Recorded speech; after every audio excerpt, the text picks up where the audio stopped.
This wasn't a defeat. It was Starmer humiliating in plain sight. In a fiery Prime Minister's questions, Nigel Farage or into him over the failed migrant boats policy, the migrant crime statistics no one dares name. Then chows. Starmer erupted, shouting threats across the benches, forcing the speaker to invoke the rare and explosive Order 43.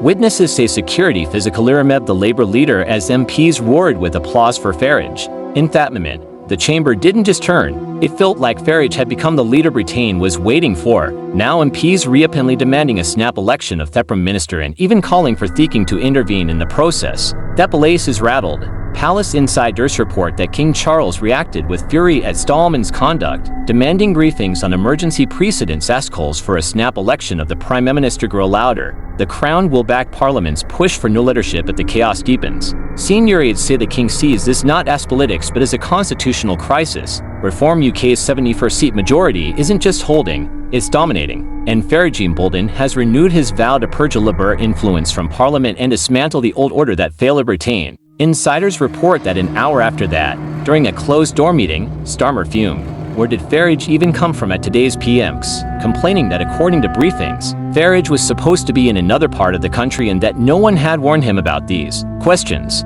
And while the BBC will only present this days later and carefully wrapped to suit Labour, the truth is far simpler. Britain spoke loudly, and now Parliament is shaking. The MPs who were ignored, mocked, and silenced for years have risen up and are demanding a new Prime Minister. We've had enough. Labour hasn't just lost 35% of its vote, they've lost their grip on the Commons itself.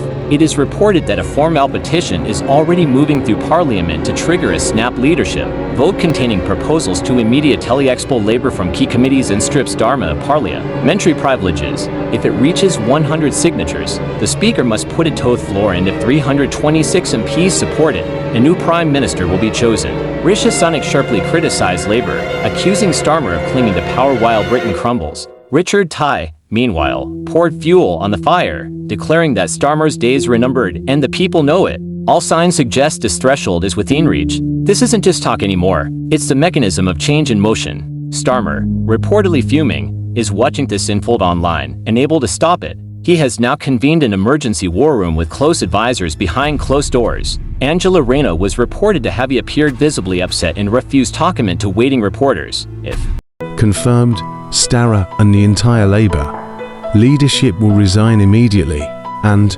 outside the walls of Westminster. The public mood is erupting. Celebrations and rallies are breaking out across the country with chants of Farage for Britain echoing from London to the Midlands.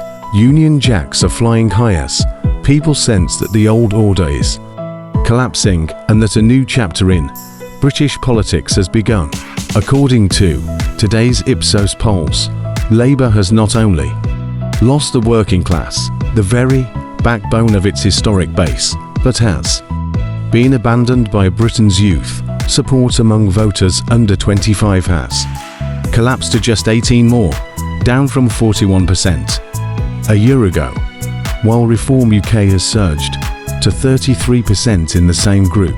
Among traditional working class constituencies, Labour are now polls at a record low 21%, compared to Reform UK's 39%, and now they've watched Nigel Farage, fresh from an on-the-ground report at the channel, dominate Keir Starmer in Prime Minister's questions, hammering him over failed border control, the small boat crisis, broken promises, and secret Brussels deals. It wasn't a debate, it was humiliation.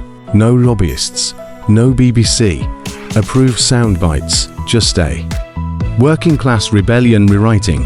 Westminster insiders say Starmer cornered, lost control, shouting and threatening until the Speaker invoked Order 43. Security dragged him from the chamber as MPs applauded Farage.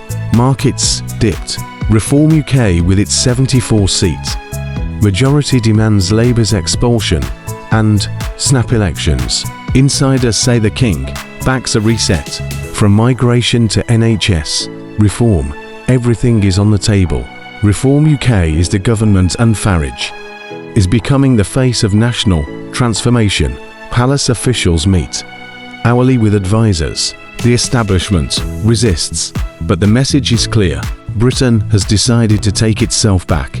What comes next may define Britain for generations.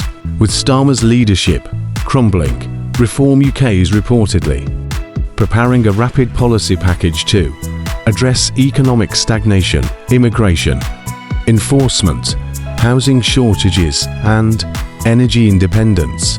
Insiders suggest Farage has already contacted key international partners, signaling a dramatic shift in foreign policy, including potential withdrawal from certain EU-aligned treaties.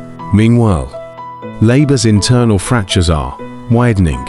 A dozen backbenches have ALLEGEDLY begun defecting or exploring cross-party negotiations at the grassroots level. Reform UK offices report a surge in new volunteers, donations, and local council candidacies. Public opinion isn't just shifting, it's galvanizing. The streets tell a story the legacy media cannot spin. Britain is moving on, and this time, the elite may not be able to stop it. This was today's important update. We want to make it clear that our videos do not contain any kind of misinformation. Our only goal is to deliver true and verified news to you. If you enjoyed the video, please like, share your thoughts in the comments, and don't forget to subscribe to the Update Britain channel. Thank you.